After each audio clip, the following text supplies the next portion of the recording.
Magandang araw sa inyo mga boy, welcome back ulit sa ating channel ano. And sa video ito, update lang tayo para sa TNT tropang 5G ano, para sa game 3 nila mamaya.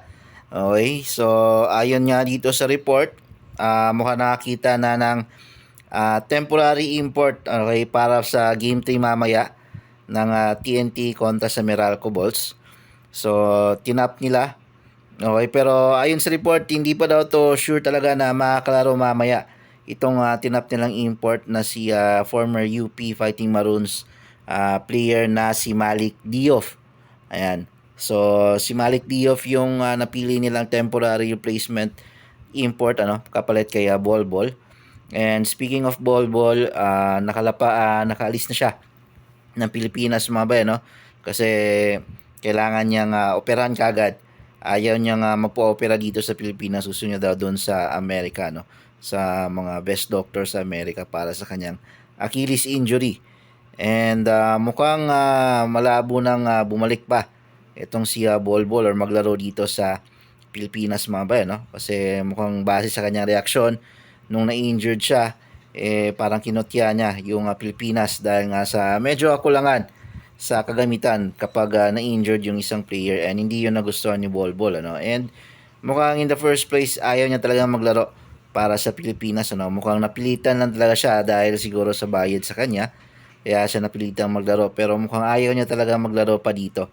Siguradong yun na yung huli nating pagkakataon na makita natin itong si Bolbol na makapaglaro dito sa PBA. And ayun na, temporary import ng TNT mamaya pero not official pa kung makapaglaro kasi mukhang hindi pa nalakad ng maayos daw ayon kay Chot Reyes yung papeles para mapaglaro mamaya itong si Malik Diouf ano. Pero aside dito kay Malik Diouf mga bay no, napabalita na meron pang dalawang import na gustong kunin sana yung TNT na hindi natuloy, which is itong si Marquez Chris, yung top 1 pick talaga nila.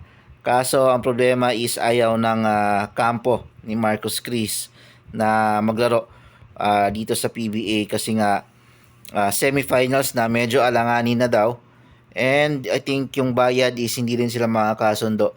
Ayon sa report ni Homer Sison, hindi magbabayad ng worth 1 month yung TNT para lang sa ilang games na lalaroin ni Marquis Chris. So posibleng si Darius Days or hahanap sila ng ibang mas matangkad and mas magandang import ano na pamalit dito kay Malik Diouf kasi mukhang si Malik Diouf hanggang hindi niya to kayang buhatin yung TNT mga bay pa kung sasakali makapasok sila sa finals, either Hinebra or Ross yung makalaban nila.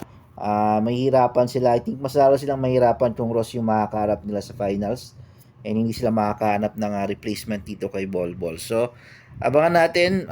Meron ding ibang mga pangalan na si Chris McColo pwedeng kunin ng TNT pero I think nasa San Miguel pa rin SMB yung rights ni Chris Macolo, so posibleng hindi rin nila ma-acquire si Chris Macolo. So naghahanap sila ayon sa report, naghahanap sila ng posibleng import mula sa tapos na KBL season. Mga ba no, kung sino yung magiging available doon. Pero tingnan natin kung sino yung makukuha nila. Pamalit dito kay Bol Bol and kung wala talaga silang makuha, posibleng maging permanent import nila kung maganda din naman yung ipapakita nitong si Malik Diouf. So abangan natin mamaya mga bay kung makapaglaro ba itong si Malik Diouf sa game 3 ng TNT kasi first game sila kontra sa Meralco.